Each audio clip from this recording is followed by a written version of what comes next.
Voilà, alors maintenant qu'on a fait tout le travail de préparation, qu'on a nos données, qu'on a compris comment on pouvait associer des données à des éléments du DOM, on va pouvoir commencer à dessiner.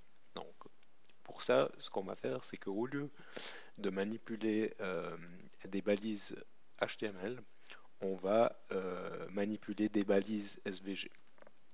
Alors, vous avez peut-être pas beaucoup travaillé directement avec SVG, mais si vous allez dans la référence, vous allez voir que c'est assez facile à utiliser. On a différentes balises qui ici représentent du texte, qui ici représentent des cercles, qui ici représentent un groupe d'éléments pour pouvoir nous aider à gérer la structure de nos documents. Et puis à chaque fois, pour chaque élément, ben, vous avez un ensemble d'attributs, comme pour un cercle, vous avez le centre et le rayon. Pour du texte, vous avez la position, vous avez aussi la possibilité de dire comment est-ce que le texte est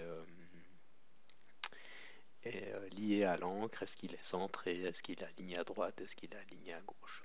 Donc vous avez beaucoup d'exemples ici. Donc finalement, si vous connaissez les possibilités de SVG, vous avez après la possibilité de les exploiter dans D3.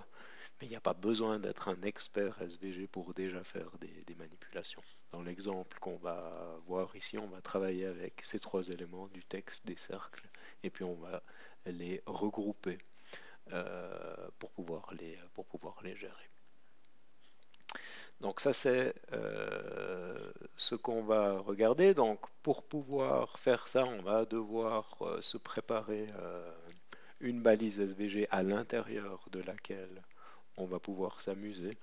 Et puis dans cet épisode ici, je vais m'arrêter, je vais faire vraiment juste une représentation très très simple. Et puis dans le webcast suivant, là on va voir aussi comment on peut définir des échelles, travailler avec des couleurs et différentes choses.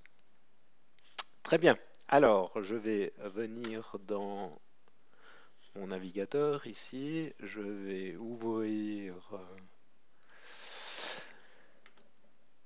mon IDE, donc je vais recharger, voilà, donc j'ai mon breakpoint ici, donc c'est le code que j'ai maintenant ici rajouté dans mon code et on va voir ce que d'abord cette instruction fait et ensuite ce que ces instructions fait. Donc pour le moment vous voyez que j'ai ma page blanche. On va exécuter ici ce bloc d'instructions qui ont été écrites avec le DSL de D3. Si je passe, on voit qu'on a ce texte qui est apparu en arrière-plan. Donc qu'est-ce que j'ai fait ici? Comme avant, j'ai dit je vais peut-être passer ici, ça sera plus facile à lire. J'ai envie de prendre mon élément SVG. Je vais lui rajouter un groupe. Ce groupe, je vais lui donner la classe watermark. Et puis ce nœud, je vais à l'intérieur lui ajouter un élément texte qui va être centré par rapport à l'écran, par rapport au canvas. Je vais dire que je vais centrer mon texte aussi et puis je vais lui donner ici ce label Git Contributors. Et on voit que c'est ce qui est affiché ici.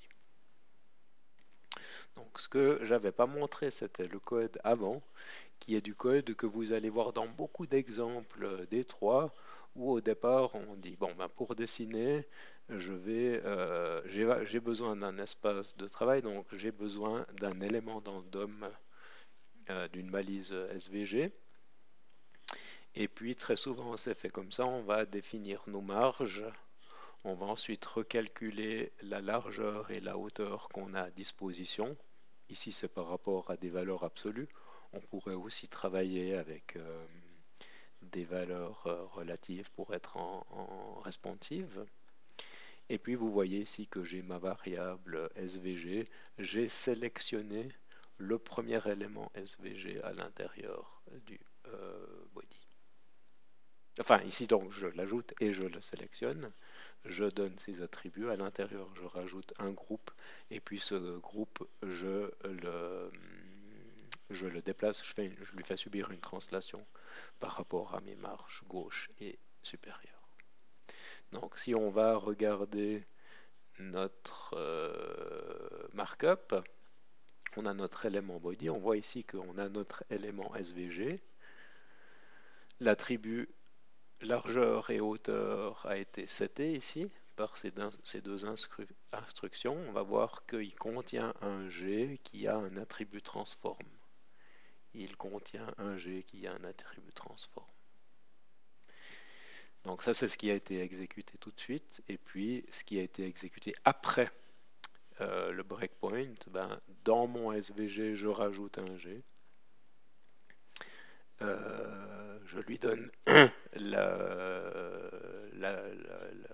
la classe watermark. Vous voyez ici que j'ai défini ici dans mon fichier CSS un watermark où je lui dis que je veux utiliser la couleur rouge, une opacité faible et puis une certaine taille de police de caractère. Et puis D3 ici fait le reste. Donc j'ai ici mon fond d'écran. Si je reviens dans ma console, on va maintenant exécuter les instructions qui restent en une fois. Et puis vous voyez que maintenant j'ai des cercles qui sont apparus. Donc ces cercles sont apparus parce que dans ma structure SVG, j'ai ici ces éléments circle avec des attributs CX, CY et R qui ont été setés. Ça a l'air d'être généré aléatoirement. D'ailleurs, si j'enlève le breakpoint ici et que je fais des reloads successifs, on voit que les cercles sont chaque fois représentés à des endroits différents. Donc si on va regarder notre code, on va reconnaître quelque chose du webcast précédent. Donc j'ai sélectionné tous les éléments circle de mon SVG. Je les fusionne avec mes données, donc avec mes auteurs Git. Et puis je dis, ben, quand je vais faire ça et que je vois des données, donc des éléments du tableau qui n'ont pas encore de circle associé, à ce moment-là, qu'est-ce que je fais? J'en ajoute un et je vais setter les variables. Et au lieu de donner une valeur en dur, comme je l'ai fait ici, je lui passe une fonction, donc la fonction a accès à l'élément des données, que j'utilise pas vraiment ici, puisque vous voyez là, je génère juste des valeurs aléatoires. D'ailleurs, ici ça aurait été plus la hauteur. Et puis le rayon, je le fais varier entre 0 et 10. Donc ça, c'est ce qui fait que nos cercles sont représentés. Je vais ici rafraîchir et puis on a ici nos cercles qui apparaissent. Voilà. Donc là, vous avez vu le mécanisme de base et on commence à comprendre ce qui se passe. Donc finalement, quand on voit des graphes d'étroits, que ce soit des pie charts, que ce soit des histogrammes, que ce soit des lignes, en réalité, derrière, le plus souvent, ce sont des arbres SVG. Et donc, ça veut dire que finalement, quand vous allez faire vos visualisations, vous allez vraiment réfléchir en termes unitaires.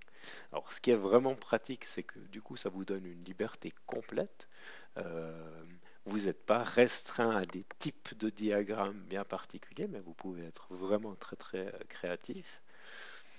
Le petit inconvénient, c'est que si vous voulez faire un pie chart ou si vous voulez faire un histogramme, vous devez faire beaucoup de choses à la main. Vous allez voir qu'on peut exprimer des choses en D3 avec relativement peu de code, mais quand même, c'est plus de travail que d'utiliser une librairie plus traditionnelle. Alors, ce qu'il faut savoir, c'est qu'au-dessus de D3, vous avez d'autres librairies qui finalement vous donnent une API de plus haut niveau où on va avoir ces notions de pie chart, d'histogramme, de line chart. Et puis derrière eux, cette librairie font le travail pour utiliser les primitives de D3. Donc, dans le webcast après, on va continuer et puis on va faire en sorte que nos cercles ici soient moins random, mais qu'ils représentent les données de Git.